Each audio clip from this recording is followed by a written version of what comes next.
Good afternoon class. तो आज हम लोग अगले टॉपिक को लेकर के हाजिर हैं।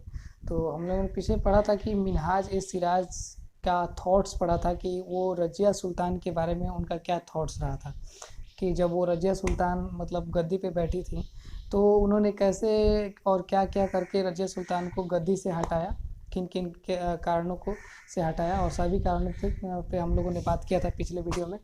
ठीक है। अब अगला टॉपिक है द ग्रामीण towns to empire, the expansions of the Delhi sultans. मतलब कि गांव से मतलब कैसे दिल्ली के जो सुल्तान थे वो उनका शासन जो है वो धीरे धीरे बढ़ता गया।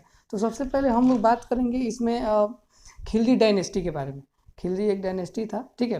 तो खिलजी डायनेस्टी में दो प्रमुख शासक हुए।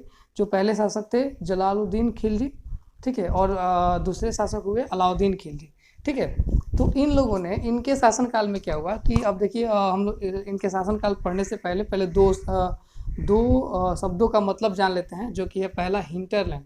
हिंटरलैंड एक ऐसा जगह है जो कि मतलब शहरी इलाकों से जुड़ा हुआ होता है, ठीक है, शहरी इलाकों से जुड़ा हुआ होता है, और वहाँ से गांव गांव से शहरों में व्यापार करने में काफ़ी ज़्यादा आसानी रहता है, ठीक है। इसलिए वो वैसे जगहों को हिंटरलैंड कहते हैं। हिंटरलैंड एक ऐसा जगह है जहाँ जो शहरी इलाकों से जुड़ा हुआ होता है और वहाँ से व्यापार करना काफ़ी आसान रहता है, ठीक है। वो एक कमर्शियल एरिया होता है, ठीक है। और दूसरा शब्द था गैरिसन टाउन। गैरिसन टाउन का मतलब हो गया, गैरिसन्स का मतलब होता है सोल्डियर्स। तो गैरिसन टाउन्स का मतलब हो गया एक ऐसा जगह जो कि पूरा तरह से मतलब सैनिकों से घिरा हुआ हो, ठीक है, जहाँ पे सैनिकों के द्वारा प्रोटेक्शन दिया जाता हो, वैसे जगह को ही गैरिसन्स टाउन कहा जाता है, ठीक है। अब हम लोग इसमें पढ़ेंगे कि दिल्ली के जो सुल्तान थे, जैसे कि अभी हम लोगों ने बात किया कि जलालुद्दीन खिलजी, खिलजी डायनेस्टी के बारे में हम लोग को बात करना है। तो कैसे मतलब कि जलालुद्दीन खिलजी और अलाउद्दीन खिलजी के शासनकाल में कैसे दिल्ली का एम्पायर जो है वो बढ़ा, ठीक है। तो इनका शासनकाल थोड़ा कमज़ोर होने के वजह से, मतलब कि इनका शासनकाल उतना ज़्यादा मजबूत नहीं था, इतना ज़्यादा ताकतवर नहीं था दिल्ली में, जिससे कि ये लोग अपने व्यापार को काफ़ी तरह से मतलब बढ़ा सके और अंग्रेज़ों को मतलब कि थोड़ा सा कंपटीशन दे सके, ठीक है। तो इनको भी क्या होता था कि सबसे ज़्यादा इनको ज़रूरत पड़ती थी कि इनके जितने भी किला होते थे, सारे किलाओं पे मतलब गैरिसन लगाना पड़ता था, सैनिकों से किलाबंदी करानी पड़ती थी ताकि कोई आक्रमण ना कर सके। और जैसे अन्य लोग, जैसे कि अन्य नागरिक यहाँ पे जो कि मतलब यहाँ पे जैसे रहते थे, वैसे ही मतलब कुछ मुखिया टाइप के जैसे लोग यहाँ पे रहते थे, वैसे ही इनका भी रहन सहन हो गया था। जैसे कि दूसरे चीज़ों पे डिपेंड रहना, अगर टैक्स आता है तो उस टैक्स पे डिपेंड रहना, या फिर मतलब कि गांव से मतलब किसानों से खेती कराना, और खेती कराने के बाद मतलब उनसे टैक्स वसूल के उन पे मतलब उनसे अपना राज्य करना, ठीक है। तो आगे हम लोग देखेंगे अगला टॉपिक में देखेंगे कि अब सबसे पहले हम लोग देख लेते हैं कि कौन कौन सी डायनेस्टी के बारे में हम लोग अभी पढ़ेंगे, ठीक है। तो अभी हम लोग खिलजी डायनेस्टी के बारे में पढ़े, और हम लोग पढ़ेंगे अब तुगलक डायनेस्टी के। तो खिलजी डायनेस्टी में दो लोग थे जो कि जलालुद्दीन खिलजी और अलाउद्दीन खिलजी थे।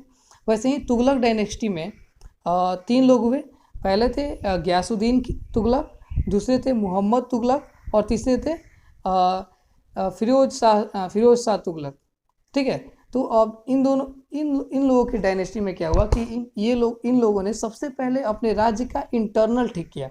मतलब कि अपने राज्य के जितने भी अंदर जो समस्याएं होती थी, जैसे मान लीजिए कि किसी को रहने के, उनके राज्य में अगर किसी किसान को रहने की समस्या है, या फिर मतलब वहाँ की न्याय प्रणाली ठीक नहीं है, या फिर वहाँ पे मतलब लोगों को सही समय से मतलब भोजन, या फिर मतलब किसी भी तरह का कोई अगर दिक्कत है, तो उन सारी दिक्कतों का समाधान किया, सबसे पहले इंटरनली ठीक करवाया, ठीक है। इंटरनली ठीक करवाने के साथ साथ मतलब इन्होंने बहुत सारे कानून व्यवस्था बनाए, बहुत सारा कानून बनाया। कानून के साथ साथ इन्होंने मतलब अपने राज्य के सारे आंतरिक सीमाओं को या फिर आंतरिक खेती बाड़ी सब चीज़ों को सुरक्षित किया, ठीक है। और उसके बाद इन्होंने क्या किया ना, एक्सटर्नली ध्यान देना, मतलब कि ये बाहरी चीज़ों पे ध्यान देने लगे। जैसे कि मान लीजिए कि जो भी इनके राज्यों से सटे हुए राज्य थे, वैसे सारे राज्यों को इन्होंने चेतावनी भेजी कि आप हमारे सीमा के अंदर नहीं आ सकते हैं, और आना होगा तो जिस कारण से आते हैं वो मतलब बता के आएँ।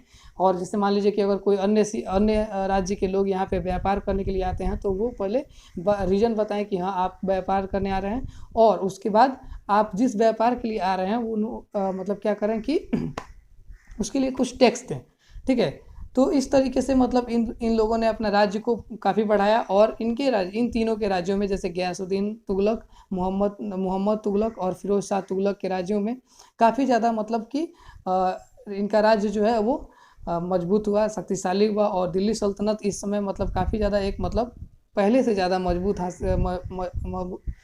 समझ रहे थे।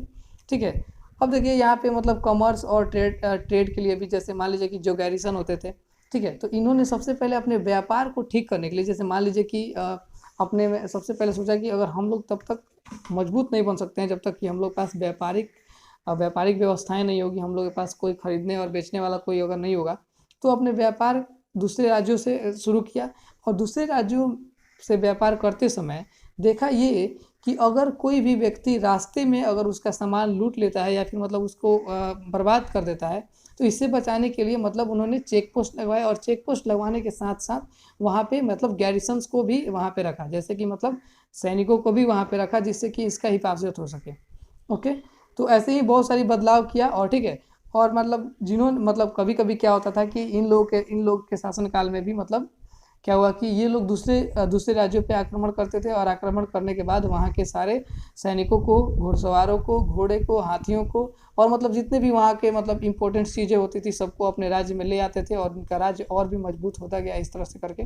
ठीक है, तो अगला हम लोग टॉपिक पढ़ेंगे द मस्जिद। ठीक है, तब तक के लिए बाय। आप लोग इतना ही वीडियो देखिए, और वीडियो से संबंधित मतलब जो भी क्वेश्चंस हो वो तुरंत पूछें। ठीक है, अभी क्लास में ही तुरंत इस पर डिस्कस किया जाएगा। Okay, see you guys.